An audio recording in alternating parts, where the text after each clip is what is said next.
नमस्कार बहनों, भाइयों, मित्रों और हमारे प्यारे प्यारे बच्चों। कैसे हैं आप लोग? आशा करता हूं आप लोग सही होंगे। आज हम बात करेंगे व्यवहारिक प्रयोग में बड़ी संख्याएं को कैसे पढ़ते हैं, लिखते हैं। ठीक है। जैसे मान लीजिए किसी दो शहरों के बीच की दूरी होती है, तो उसको हम लंबाई के लिए मीटर का प्रयोग करते हैं, लेकिन उनको लिखने में थोड़ा कठिनाई होती है। अगर 5-6 अंक का कोई संख्या दे दी जाए तो हम लिखने और पढ़ने में थोड़ा कठिनाई हमको होती है।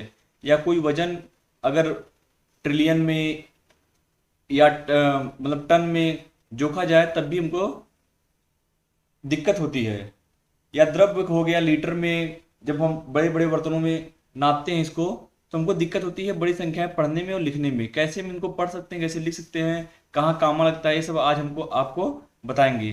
पहले यह जान लेते हैं मात्रक के बारे में। लंबाई का वजन मतलब भार ग्राम में कैसे नापते हैं, द्रव का लीटर कैसे नापते हैं, इन इकाइयों के बारे में थोड़ा जान लेते हैं। इसके बाद हम आपको पढ़ाएंगे व्यवहारिक प्रयोग में बड़ी संख्याएं कैसे लिखते और पढ़ते हैं। आइए देखते हैं पहले लंबाई। सॉरी, मीटर रहेगा। मीटर लंबाई को मीटर में मापते हैं। ठीक है। अगर बात करें तो जैसे हम दूरी जो होती है, अगर कहीं जाते हैं तो हम सीधे किलोमीटर में बोलते हैं कि फला जगह 10 किलोमीटर है, 20 किलोमीटर, 100 किलोमीटर, 1000 किलोमीटर, जो भी हो। ठीक है। अब बात करें किलोमीटर में कितने हेक्टोमीटर होते हैं? 10। ठीक है। और 10 हेक्टोमीटर में 10 डेकामीटर। अगर पूछ दे 1 किलोमीटर में कितना डेकामीटर, तो 10 से गुणा हो जाएगा, मतलब 100। ठीक है। मतलब 100 डेकामीटर हो जाएगा। अगर बात करें 1 डेकामीटर में 10 मीटर, 1 मीटर में 10 सेंटीमीटर, 1 डेसीमीटर में 10 सेंटीमीटर, 1 सेंटीमीटर में 10 मिलीलीटर। ठीक है। ये इकाई है। एग्जाम में बहुत पूछा जाता है। अगर पूछ लेगा उसे 1 किलोमीटर में कितने मीटर होते हैं, तो 1 किलोमीटर में जब 10 हेक्टोमीटर होता है, ऐसे देख लीजिए, 10 यहाँ, 10 यहाँ, 10 यहाँ, तो 10 का तीनों मल्टीप्लाई करेंगे तो 1000 हो जाएगा। तो 1 किलोमीटर बराबर होता है 1000 मीटर। ठीक है। आप लोग अगर इसका मात्रा के बारे में पढ़े होंगे तो आपको इसकी जानकारी होगी। जिसे इसको याद करने का मैं एक छोटा सा ट्रिक बताता हूँ। एक हमारे सर थे, उन्होंने हमको इस ट्रिक बताई थी, मैं आज आप लोग को बता देता हूँ। आप उस माध्यम से आसानी से याद कर सकते हैं। जैसे कि हमने क्या याद किया है? डे का 100 है। डे का कितना है? डे का 100 है। Kilo 1000, kilo 1000। हेक्टो से समझो 10 बार। ठीक है। मतलब कहने क्या मतलब है, 1 किलोमीटर में कितना होता है? 100 डेकामीटर। ठीक है। 1 किलोमीटर में कितना होता है? 1000 मीटर होता है। और 1 किलोमीटर में कितना होता है? 10 हेक्टोमीटर होता है। देख लीजिए, 1 किलोमीटर में 10 हेक्टोमीटर, 1 किलोमीटर में 1000 मीटर, और 1 किलोमीटर में 100 डेकामीटर। यह याद करने की ट्रिक है।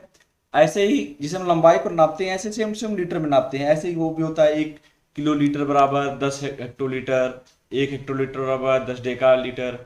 बस मीटर की जगह लीटर हो जाएगा। ऐसे ऐसे पूरा सेम ऐसे ही रहेगा। ठीक है। बात करते हैं आगे की।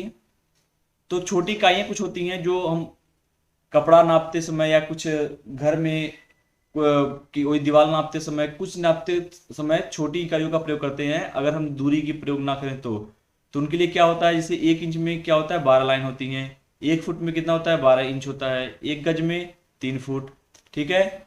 1 फारल में 220 गज। ऐसे ही होता है। यह मात्रक है सब, आप इनको याद कर लीजिए। एग्जाम में इन सब बारे में बहुत पूछा जाता है। ठीक है। जैसे सेंटीमीटर में पूछे तो 1 इंच में 2.54 सेंटीमीटर होता है। 1 मीटर में 39.39 इंच होता है। ठीक है। और 1 किलोमीटर में 0.621 मील होता है। ठीक है।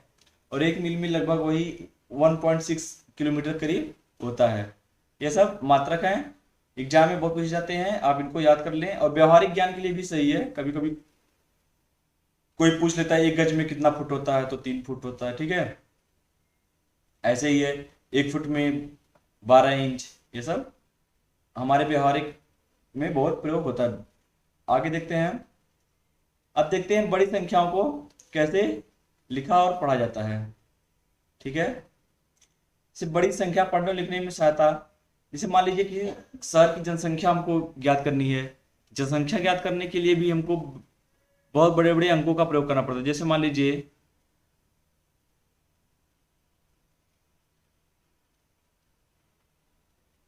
यह किसी शहर की जनसंख्या है। अब इसको कैसे पढ़ेंगे? आपको अगर पढ़ना आएगा, इकाई दहाई याद रहेगा। मैंने पिछली वीडियो में मतलब जब से मैथ स्टार्ट किया हूँ, बेसिक से पढ़ा रहा हूँ, तो उन्होंने बताया है कि क्या इकाई दहाई सैकड़ा कहाँ कहाँ कैसे होता है।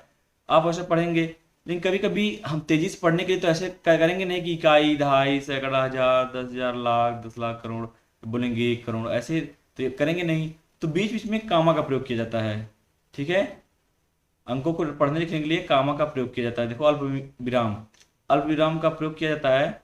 कैसे किया जाता है देखिए, पहले सैकड़ा तक हम देखते हैं, क्या है सैकड़ा, सैकड़ा के बाद अल्प विराम होता है, फिर हजार 10,000 मतलब हजार दोनों संख्या के में है तो यहाँ लगाएंगे, लाख 10 लाख फिर यहाँ लगाएंगे। ठीक है, मतलब शुरू में 3 अंक के बाद कामा लगता है और बाद में 2-2 अंक के बाद कामा लगना चालू हो जाता है।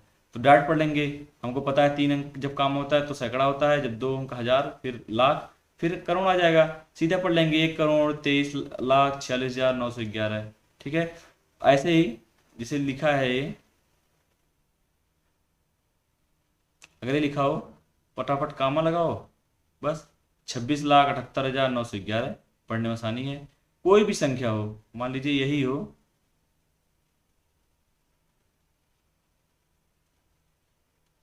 कैसे पढ़ना है? 3 अंक पे पहले कामा फिर 2 अंक पे, कितना हो गया? 9,89,654। बस ऐसे ही फटाफट करते हैं। कामा का प्रयोग ऐसे ही होता है। मान लीजिए आपको यहाँ पढ़ना है कि कितना कितना लिखा है, फटाफट 3 अंक पे यहाँ लगाओ, 2 अंक पे लगाओ, 1 अंक फिर 2 अंक पे लगाओ, कितना हो गया? 7,89,21,092। यहाँ ट्राई करो 3 अंक 2 अंक, 74,52,283। यहाँ 3 अंक 2 अंक 2 अंक, 9,99,85,102। 3 अंक 2 अंक 2 अंक, 4,80,49,831। ऐसे ही आप घर पे बड़ी संख्याओं का प्रयोग करना। फिर अगली क्लास में अगर आपको जोड़ घटाना गुणा भाग नहीं आता होगा तो कमेंट करके बताएं, हम उसको शुरू से स्टार्ट करेंगे। नहीं तो फिर हम आगे और बढ़ेंगे भिन्न की तरफ या फिर और किसी चैप्टर की तरफ। अगर आपको जोड़ घटाना भी सीखना है तो आप कमेंट करके बताइएगा। आशा करता हूँ आपको वीडियो पसंद आई होगी। मिलते हैं अगले वीडियो में। जय हिंद, जय भारत, वंदे मातरम। अगर तलवार की नोक पर या एटम बॉम्ब के डर से कोई हमारे देश को झुकाना चाहे, दबाना चाहे, ये देश हमारा दबने वाला नहीं। तो एक सरकार के नाते हमारा क्या जवाब हो सकता है सिवाय इसके कि हम हथियारों का जवाब हथियारों से दें।